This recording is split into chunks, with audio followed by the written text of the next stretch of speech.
ମଙ୍ଗୋଇ ମୁଁ କଣ ଶୁଣିଲି ତମ ପାଇଁ ଝିଅ ଖୋଜା ଚାଲିଛି ଝିଅ ମନୁଷ୍ୟ ଖୋଜୁଛି।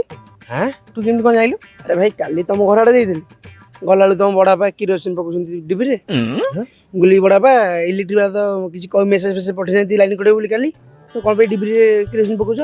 ସେ କହୁଛି ଏଇ ଡିବିରେ ମୁଁ ମଙ୍ଗୁ ପାଇଁ ଝିଅ ଖୋଜିବି। ଡିବି ଆଲୁଅରେ ବଡ ବାପା ମୋ ପାଇଁ ଝିଅ ଖୋଜିବ? ଭଲ କଥା ଆଉ। ଆରେ ସେ କଥା କଣ କହିଲୁ ଆମର ଆକ୍ଚୁଆଲି କଥା କଣ କି ଘରେ ସବୁ ଇଲେକ୍ଟ୍ରୋନିକ ଜିନିଷ ଖରାପ ହେଇଗଲାଣି। ଶଳା ଟିଭିଟା ଗୋଟାଏ ଯେ ସିଏ ଝିଲଝିଲ ଝିଲଝିଲ ଝିଲଝିଲ ହଉଛି ମାନେ ବିଶ୍ୱାସ କରିବନି ମାନେ 6-7 ପ୍ରକାର ଚିତ୍ର ଗୋଟାଏ ଥିରେ ଆଉଛି। ତାର ଯୋଉ ଫ୍ରିଜ ଗୋଟାଏ ଅଛି ତାର ତଳ ଥଣ୍ଡା ହେଲେ ଉପର ଗରମ ହେଇଯାଉଛି ଉପର ଥଣ୍ଡା ହେଲେ ତଳ ଗରମ ହେଇଯାଉଛି ଖରାପ। ଆଉ ଗୋଟେ ୱାସିଂ ମେସିନ୍ ଅଛି ଯେ ସିଏ କଣ ହେଇଛି ଚାଲୁନାହିଁ ବିଶ୍ୱାସ କରିବନି। ସେଥିରେ ଆମେ ଲୁଗା କଣ ଧୋଇବୁ ସେଠି ୱାସିଂ ମେସିନ୍ ସେ ଯୋଉ ପାଇପ୍ ଭିତରେ ମୂଷା 6ଟା ଛୁଆ ଦେଇଛି।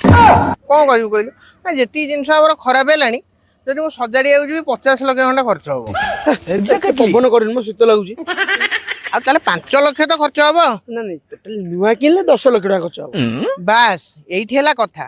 ଏଇନା ଭାବେ ଆମ ଘର ଲୋକ ଗୋଟେ ବୁଦ୍ଧି ଲଗେଇଲେ କହିଲେ ଆମେ କାହିଁକି ଟଙ୍କା 10 ଲକ୍ଷ ଖର୍ଚ୍ଚ କରିକି ସବୁ ନୂଆ ଆଣିବା ମଙ୍ଗୁର ବାହାଘର କରେଇଦେବା। ଆରେ ସେଇ 10 ଲକ୍ଷରୁ ଯଦି 5 ଲକ୍ଷ ଟଙ୍କାରେ ଆମେ ମଙ୍ଗୁର ବାହାଘର କରଉଛେ ଆମକୁ 15 ଲକ୍ଷ ଟଙ୍କାର ଯୌତୁକରେ ସବୁ ନୂଆ ନୂଆ ଜିନିଷ ମିଳିବ ନା ନାଇଁ? ମଙ୍ଗେଇ ତ ଘର ଲୋକ ବୁଦ୍ଧି ମାନିବାକୁ ପଡିବ। ଆଉ ସବୁ ଛତୁଆ ଗାଉଛନ୍ତି ବୁଦ୍ଧି ଆସିବନି ଆଉ କଣ। ତୁ ବିଶ୍ୱାସ କରିବୁନି ବଡ ବାପା ତ ଡିବିରେ ନିଆଁ ଲଗେଇକି ଝିଅ ଖୋଜୁଥିଲା। ମୋର ଗୋଟେ ଜେଜ ଅଛି ବୟସ ତାକୁ ହେଲାଣି 98 ସିଏ ମତେ କହିଲା ମଙ୍ଗୁ ମତେ ଟିକେ ମଶାବତୀ ଲଗେଇଦେବୁ। ମୁଁ କହିଲି ବୁଢା ଶୋଇବ ମଶାବତୀ। ବିଶ୍ୱାସ କରିବୁନି ସେ ମଶାବତୀକୁ ଧରିକି ସେ ମଶାବତୀ ଆଲୁଆରେ ଝିଅ ଖୋଜୁଛି।